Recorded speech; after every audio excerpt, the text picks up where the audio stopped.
Assalamualaikum warahmatullahi wabarakatuh. Pada kesempatan kali ini, kita akan bahas sosok ulama besar yang sangat dikagumi oleh banyak kalangan. Namun, sebelum kita bahas lebih lanjut, jangan lupa like video ini dan tekan tombol subscribe agar mendapatkan video-video terbaru dari channel ini. Terima kasih.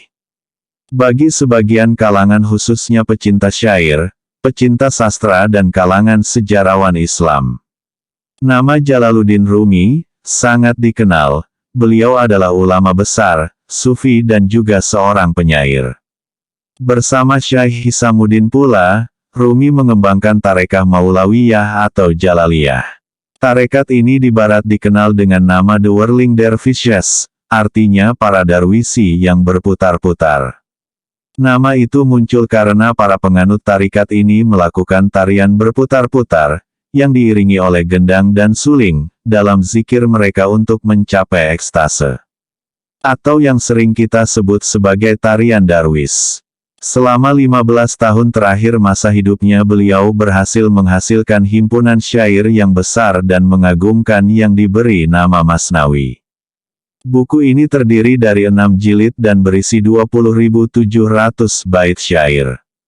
Maulana Jalaluddin Rumi Muhammad bin Hasin Al-Hatabi Al-Bakri Jalaluddin Rumi, atau sering pula disebut dengan nama Rumi, adalah seorang penyair sufi yang lahir di Balkh, sekarang Afghanistan, pada tanggal 6 Rabiul Awal tahun 604 Hijriah, atau tanggal 30 September tahun 1207 Masehi. Ayahnya masih keturunan Abu Bakar, bernama Bahaudin Walad. Sedang ibunya berasal dari keluarga kerajaan Khwarasm. Ayah Rumi seorang cendekia yang saleh, mistikus yang berpandangan ke depan, seorang guru yang terkenal di Balkh.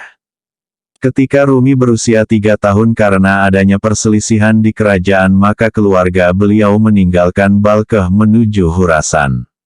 Dari sana Rumi dibawa pindah ke Nisapur, tempat kelahiran penyair dan ahli matematika Omar Khayyam.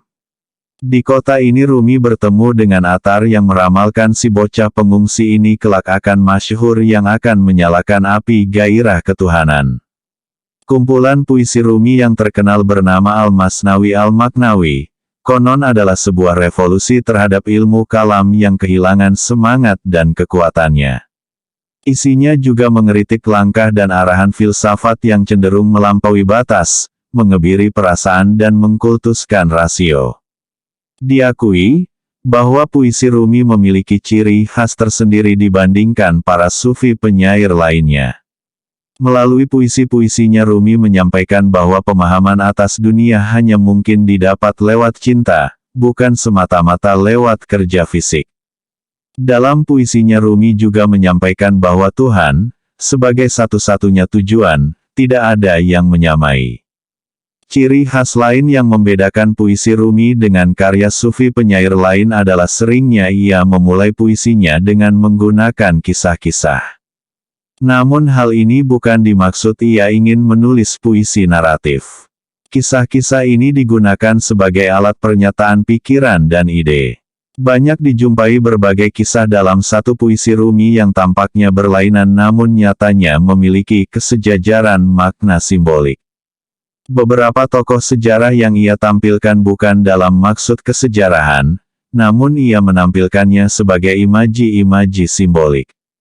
Tokoh-tokoh semisal Yusuf, Musa, Yakub, Isa dan lain-lain ia tampilkan sebagai lambang dari keindahan jiwa yang mencapai marifat. Dan memang tokoh-tokoh tersebut terkenal sebagai pribadi yang diliputi oleh cinta ilahi. Tak ada makhluk hidup di dunia ini yang kekal, dan semuanya pasti akan kembali kepadanya. Pada tanggal 5 Jumadil Akhir 672 Hijriah, atau tanggal 17 Desember tahun 1273 Masehi, dalam usia 68 tahun Rumi dipanggil ke rahmatullah. Tatkala jenazahnya hendak diberangkatkan, penduduk setempat berdesak-desakan ingin mengantarkan kepulangannya. Malam wafatnya beliau dikenal sebagai Sebul Arus yaitu malam penyatuan. Sampai sekarang para pengikut Tarikat Maulawiyah selalu memperingati tanggal itu sebagai hari wafatnya beliau. Sekian, semoga bermanfaat. Wassalamualaikum warahmatullahi wabarakatuh.